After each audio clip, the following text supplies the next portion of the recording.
السلام علیکم۔ کراچی میں تاریخی اور یادگار سردی کی لہر کا آخری دن آج صبح شہر کے شمالی اور مشرقی حصوں میں درجہ حرارت 7 سے 10 ڈگری ریکارڈ کیے گئے۔ سردی کی نئی لہر کی پیشنگوئی کر دی گئی۔ کیا آپ حالات حاضرہ سے آگاہی حاصل کرنا چاہتے ہیں؟ خبر کے پیچھے چھپے اصل حقائق جاننا چاہتے ہیں تو ابھی سبسکرائب کیجئے زلمل پاکستان کو اور ساتھ ہی گھنٹی کے نشان پر کلک کر دیں۔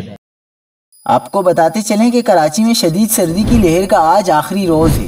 آج صبح کراچی کے مختلف علاقوں میں درجہ حرارت 7 سے 10 ڈگری ریکارڈ کیے گئے۔ موسمیاتی تجزیہ کاروں نے شہر قائد میں آج سے سردی میں کمی کا امکان ظاہر کیا ہے۔ موسمیاتی تجزیہ کاروں کا کہنا ہے کہ 23 یا 24 جنوری سے شدید سردی کی لہر ملک کو اپنی لپیٹ میں لے سکتی ہے۔ اس دوران کراچی میں ایک بار پھر سردی میں اضافہ ہو جائے گا اور کولڈ ویو ایک بار پھر کراچی کو اپنی لپیٹ میں لے لے گا۔